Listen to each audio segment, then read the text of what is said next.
Hi hello ನಮಸ್ಕಾರ, welcome back to another video. ಇವತ್ತಿನ video final match ಇವತ್ತು ಮುಗೀತು ಮ್ಯಾಚು. ಬೆಂಕಿ ಸಖತ್ ಮ್ಯಾಚು, ಫುಲ್ಲು ನೆಟ್ಟಿತ್ತು. ಬಟ್ ಲಾಸ್ಟಿಗೆ ಒಂದು ಪಾಯಿಂಟ್ ಹೋಗೋದ್ರಿಂದ 2 ಪಾಯಿಂಟಿಂದ ದಬಾಂಗ್ದಲ್ಲಿ ಚಾಂಪಿಯನ್ಶಿಪ್ ಪಡ್ಕೊಂಡಿದ್ದಾರೆ, ಚಾಂಪಿಯನ್ ಆಗಿದ್ದಾರೆ. ಸೀಸನ್ 12ರ ಚಾಂಪಿಯನ್ ದಬಾಂಗ್ದಲ್ಲಿ. ಸ್ವಲ್ಪ ದಿನಗಳಿಂದ ವೀಡಿಯೋಸು ಬಂದಿಲ್ಲ, ಮತ್ತು ನಮ್ಮ ಬೆಂಗಳೂರು ಬಿಲ್ಸ್ ಬಗ್ಗೆ ನಾನೇನು ಮಾತಾಡಿಲ್ಲ. Bengaluru bills well played, but ನನಗೆ ಬೇಜಾರಾಗೋಯ್ತು. ಪ್ಲೇ ಆಫಲ್ಲಿ ಬಂದಿದ್ದಂಥ 2 ಮ್ಯಾಚ್ಗಳನ್ನು ಸೋತರು. ಮೊದಲನೇ ಮ್ಯಾಚು ಗೆಲ್ಬೋದಿತ್ತು, ಅದು ಸೋತರು. ಡಿಫೆನ್ಸ್ ಸ್ವಲ್ಪ ವರ್ಕ್ ಆಗಲಿಲ್ಲ. ಇರಲಿ, ಅದಕ್ಕಿಂತ ಮುಂಚೆ ಯಾರೇ ಸಬ್ಸ್ಕ್ರೈಬ್ ಮಾಡ್ಕೊಂಡಿಲ್ಲ ಸಬ್ಸ್ಕ್ರೈಬ್ ಮಾಡ್ಕೊಳ್ಳಿ, ಬೆಲ್ ಐಕಾನ್ ಕೂಡ ಕ್ಲಿಕ್ ಮಾಡ್ಬೋದು. ಏನು ಅನಿಸುತ್ತೋ ಅಂತ ಕಮೆಂಟ್ ಮೂಲಕ ತಿಳಿಸ್ಕೊಡಿ. ಇವತ್ತು ದಬಾಂಗ್ದಲ್ಲಿ ಅವರು ವಿನ್ ಆಗಿದ್ದಾರೆ. ದಬಾಂಗ್ದಲ್ಲಿ ಎಕ್ಸ್ಪೆಕ್ಟೆಡ್ ಅಂದ್ಕೊಡಿ. ಟೈ ಬ್ರೇಕರ್ಗೆ ಹೋಗ್ಬೋದು ಅನ್ನೋ ಸಾಧ್ಯತೆಗಳು ಜಾಸ್ತಿನೇ ಇತ್ತು. ಬಟ್ ಲಾಸ್ಟ್ ರೈಡ್ ಡಿಸೈಡ್ ಮಾಡ್ತು. ಆದಿತ್ಯ ಶಿಂದೆ ಅವರು ಓಡಿಸ್ಕೊಂಡ್ರು, ಟ್ಯಾಕಲ್ ಆದರು. ಅವ್ರಿಗೆ ಆಪರ್ಚುನಿಟಿ ಇತ್ತು, ಅವರು ಡೈರೆಕ್ಟ್ ಅಟ್ಯಾಕ್ ಮಾಡ್ಬೋದಿತ್ತು. ಡೈರೆಕ್ಟ್ ಅಟ್ಯಾಕ್ ಮಾಡ್ದಲೆ ಇಲ್ಲೇ ಒಂದು ಪಾಯಿಂಟ್ನ ಇಟ್ಕೊಳ್ಳೋಣ ಅಂದ್ಬಿಟ್ಟು ಕವರೆಲ್ಲ ಚೆಕ್ ಮಾಡಿದ್ರು. ಬಟ್ ಆದರೆ ಆ ಕಡೆಯಿಂದ ಡ್ಯಾಶ್ ಬಂತು, ಇನ್ನು ತುಂಬ ಒಳಗೆ ಹೋಗ್ಬಿಟ್ಟಿದ್ರು. ಆ ಕಡೆಯಿಂದ ಫೆಜಲ್ ಇದ್ರು. ಫೆಜಲ್ ಅವರು ತಗೊಂಡಿರೋದು ಒಂದೇ ಟ್ಯಾಕಲ್ ಪಾಯಿಂಟು. ಅದು ಲಾಸ್ಟ್ ಫೈನಲ್ ಟ್ಯಾಕಲ್ ಪಾಯಿಂಟ್ ತೊಗೊಂಡ್ರು, ವಿನ್ ಆದರು. ಸಖತ್ ಅಂದ್ಕೊಳ್ಳಿ, ಸಖತ್ ಮ್ಯಾಚು, ಒಳ್ಳೆ ಮ್ಯಾಚು ಮಾತ್ರ. Puneri Paltans well played. ಅಸ್ಲಾಮುದ್ದೀನ್ ಅವರು ಒಳ್ಳೆ ಟೀಮ್ನ ಲೀಡ್ ಮಾಡಿದರು. ಅದ್ರ ಬಗ್ಗೆ ಏನು ಮಾತಾಡೋಂಗಿಲ್ಲ. ಪುನೇರಿ ಪಲ್ಟನ್ ಲಾಸ್ಟ್ 10 ನಿಮಿಷದಲ್ಲಿ ಬೂಸ್ಟಪ್ ಆಗಿ ಆಡಿದರು. ಅವ್ರು ಯಾವಾಗಲೂ ಹಂಗೆ ಆಡೋದು. ಸ್ವಲ್ಪ ಲೀಡ್ ಜಾಸ್ತಿ ಇದ್ದಾಗ ಎದುರುಗಡೆ ಅವರು ಸ್ವಲ್ಪ ಬೂಸ್ಟಪ್ ಆಗಿ ಆಡ್ತಾರೆ 10 ನಿಮಿಷ ಇದ್ದಾಗ. ಬಟ್ ದಬಾಂಗ್ದಲ್ಲಿ ಆಟ ಮೆಚ್ಚಬೇಕು, ಅವರು ಡಿಫೆನ್ಸ್ ಮೆಚ್ಚಬೇಕು. ಸಖತ್ತು ಡಿಫೆನ್ಸ್ ಇದ್ರು. ಲಾಸ್ಟ್ ಕಂಟ್ರೋಲು ಆಲ್ಔಟ್ ಕೊಡ್ದಲೇ ಆಡಿಸಿದ್ರು, ಅದು ಒಂದು ಪ್ಲಸ್ ಪಾಯಿಂಟ್ ಆಯಿತು. ಆಮೇಲೆ ಸೂಪರ್ ಟ್ಯಾಕಲ್ಗಳು ಮಾಡಿದ್ರು.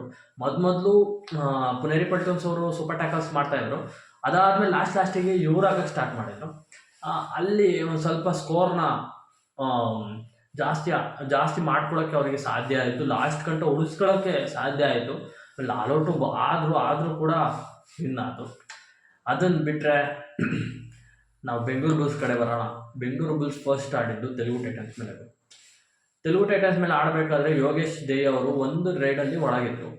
ಯಾಕೆ ಆಚೆ ಕಡೆ ಇಕ್ಕಿದ್ರು ಆ ಮ್ಯಾಚ್ ಮುಗಿಯೋ ಗಂಟಲು ಗೊತ್ತಾಗಲಿಲ್ಲ. ಆಮೇಲೆ ಕೋಚ್ ಹೇಳಿದರು ಅವ್ರಿಗೆ ಇಂಜುರಿ ಆಗಿದೆ ಅವರಿಗೆ, ಹಂಗಾಗಿ ಆಡ್ಸೋಕ್ಕಾಗಲಿಲ್ಲ ಅಂತ.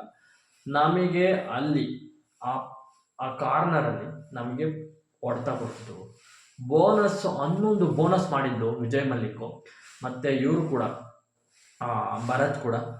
ಭರತ್ನ ಟ್ಯಾಕಲ್ ಮಾಡೋದ್ರಲ್ಲಿ ದೀಪಕ್ ಶಂಕರ್ ಅವರು ಯಶಸ್ವಿ ಆದರು. 2-3 ಸತಿ ಟ್ಯಾಕಲ್ ಮಾಡಿದರು, ಯಶಸ್ವಿ ಆದರು. ಬಟ್ ಆದರೆ ಈ ಕಡೆ ಕಾರ್ನರಲ್ಲಿ ಅಲ್ಲಿ ಯೋಗೇಶ್ ದೇಯ ಇಲ್ಲದೇ ಇದ್ದಿದ್ದರಿಂದ ಬೋನಸ್ಗಳು ಸಿಕ್ಕಾಪಟ್ಟೆ ಹೋಗ್ತಾ ಹೋಯ್ತು. ಅದಾದಮೇಲೆ ನಮ್ಮ ರೈಡರ್ಸ್ಗಳು ಒಂದು ಸ್ವಲ್ಪ ಫೇಲ್ ಆದರು. ಅಲಿ ರಜಾನ್ ಅವರು ಫಸ್ಟ್ ಕ್ಲಿಕ್ ಆದರೂ ಕೂಡ ಆಮೇಲೆ ಟ್ಯಾಕಲ್ ಆಗಕ್ಕೆ ಸ್ಟಾರ್ಟ್ ಆದರು. ಆಮೇಲೆ ಅವರೇ ಕಂಟಿನ್ಯೂಸ್ ರೈಡ್ ಮಾಡ್ತಾಯಿದ್ರು. ಏನು ಮಾಡೋಕ್ಕಾಗಲ್ಲ, ಸೋತ್ಬಿಟ್ವಿ. ಬಟ್ ಅಲ್ಲಿ ಬೇಗನೆ ನಮ್ಮ ಬಿಜಾಪುರದ ಇವರು ಗಣೇಶ್ ಅವರು ಇದ್ದಾರೆ, ಅವ್ರನ್ನ ಬೇಗ ಇಳಿಸಿದ್ದಿದ್ರೆ ಮ್ಯಾಚ್ ನಮ್ಮದೇ ಆಗ್ತಿತ್ತೇನೋ ಅಂತ ಅನ್ನಿಸ್ತು. ಒಂದು ಕಡೆ ಅವರು ಡೈರೆಕ್ಟ್ ಅಟ್ಯಾಕೇ ಮಾಡ್ತಿರ್ಲಿಲ್ಲ.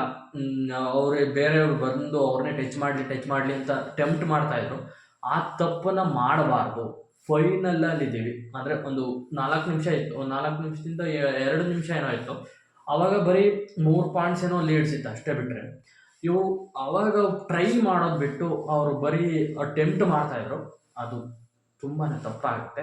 ಅಟ್ಯಾಕ್ ಮಾಡಬೇಕು. ಅಟ್ಯಾಕ್ ಮಾಡಿದಾಗ ಪಾಯಿಂಟ್ಸ್ ಅವರು ಸಿಗುತ್ತೆ. ಅಲ್ಲಿ ಟೈಮ್ ವೇಸ್ಟು ಆಗ್ತಾಯಿತ್ತು. ಅದು ಅವರು ಸೆಕೆಂಡ್ ಮ್ಯಾಚ್ ಇದೆ ಅನ್ನೋ ಫೀಲಿಂಗಲ್ಲಿ ಆಡಿದ್ರು, ಏನು ಕತೆನೋ ಗೊತ್ತಿಲ್ಲ. ಒಟ್ಟು ಸೋತು ಫಸ್ಟ್ ಮ್ಯಾಚು ಪ್ಲೇ ಆಫಲ್ಲಿ. ಸೆಕೆಂಡ್ ಮ್ಯಾಚು ಏನಾಯಿತು ಗೊತ್ತಿಲ್ಲ. ಯಾಕಂದರೆ ರೈಡರ್ಸ್ ಕೂಡ ಆಡ್ತಿಲ್ಲ, ಪ್ಲಸ್ಸು ಅದಾದಮೇಲೆ ಡಿಫೆನ್ಸ್ ಕೂಡ ಆಡ್ತಿಲ್ಲ. ಡಿಫೆನ್ಸು ತೆಲುಗು ಟೈಟನ್ಸ್ ಮೇಲೆ ಹೋಗಿತ್ತು. ಆಮೇಲೆ ಇಲ್ಲಿ ಬಂದಮೇಲೆ ತೀರಾ ವರ್ಸ್ಟ್ ಆಗ್ಬಿಡ್ತು, ಫುಲ್ ವರ್ಸ್ಟ್ ಆಗ್ಬಿಡ್ತು. ಅಯಾನ್ನ ಹಿಡಿಯೋಕ್ಕಾಗ್ತಿಲ್ಲ. ಅಯಾನ್ನ ಒಂದು 2 ಸತಿ ಹಿಡಿದ್ರು ಕೂಡ ನಮ್ಮ ಕಡೆಯವರು ಅಲ್ಲಿ ಹೋಗಿ ಟ್ಯಾಕಲ್ ಆಗ್ತಿದ್ದಾರೆ, ಅವ್ರು ರಿವೈವ್ ಆಗ್ತಿದ್ದಾರೆ, ಪಾಯಿಂಟ್ಸ್ ಮೇಲೆ ಪಾಯಿಂಟ್ಸ್ ಬರ್ತಾಯಿದೆ. ಆಮೇಲೆ ನೀವು ಆಲ್ಔಟ್ ಕೂಡ ಆಗ್ತವ್ರೆ. ಅಲಿ ರಜಾ ಅವ್ರನ್ನ ಫಸ್ಟ್ ಔಟ್ ಮಾಡಾದ್ಮೇಲೆ ಇವರು ರಿವೈವೇ ಮಾಡ್ತಿಲ್ಲ, ಯಾವಾಗಲೂ ಒಂದ್ಸಲಿ ರಿವೈವ್ ಮಾಡ್ತಾರೆ. ಆಮೇಲೆ ಆಕಾಶ್ ಹಿಂದೆ ಕೂಡ ಇರಲಿಲ್ಲ ಒಳಗಡೆ, ಅವರು ಕೂಡ ಅವ್ರಿಗೂ ಇಂಜುರಿ ಆಯಿತು. ಇನ್ನು ಆಶು ಮತ್ತು ಇವರು ಅಲಿ ರಜಾ ಇಬ್ಬರೇ ಟ್ರೈ ಮಾಡ್ಬೇಕಾ, ಆವಾಗ ಸಿಕ್ಕಾಪಟ್ಟೆ ವರ್ಸ್ಟ್ ಆಗೋಯ್ತು ಸಿಚುವೇಶನ್. ಆಮೇಲೆ ಬಿಟಾಕಿ ಅವರು ಬಂದು ಸಬ್ಸ್ಟಿಟ್ಯೂಷನಲ್ಲಿ 7 ಪಾಯಿಂಟ್ನ ಹೊಡೆದ್ಕೊಟ್ರು. ಅವಾಗಲೂ ಕೂಡ ಚಾನ್ಸ್ ಇತ್ತು ಗುರು ನಮಗೆ. 10 ನಿಮಿಷ ಟೈಮ್ ಇತ್ತು, ಅವಾಗಲೂ ಕೂಡ 10 ನಿಮಿಷ ಟೈಮ್ ಇತ್ತು, ಆಡ್ಬೋದಿತ್ತು, ಆರಾಮಾಗಿ ಆಡ್ಬೋದಿತ್ತು. 7 ಪಾಯಿಂಟ್ ಅಷ್ಟೇ ಲೀಡ್ ಇದ್ದಿದ್ದು, 10 ನಿಮಿಷ ಟೈಮ್ ಇತ್ತು, ಬೇಜಾನಾಗೋಯಿತು. ನಮ್ಮವರು 10 ನಿಮಿಷ ಇದ್ದಾಗ ಇವಂಬ ಮೇಲೆ 12 ಪಾಯಿಂಟಿಂದ ಚೇಂಜ್ ಮಾಡಿ ಗೆದ್ದಿದ್ದೀವಿ. ಇದೇನು ದೊಡ್ಡದಾಗ್ತಿರ್ಲಿಲ್ಲ, ಬಟ್ ಡಿಫೆನ್ಸ್ ಮತ್ತೆ ಕೈ ಕೊಡ್ತು. ವರ್ಸ್ಟ್ ಪರ್ಫಾರ್ಮೆನ್ಸ್ ಅಂದ್ಕೊಳ್ಳಿ ಲಾಸ್ಟು 2 ಮ್ಯಾಚಸಲ್ಲಿ ನಮ್ಮ ಟೀಮ್.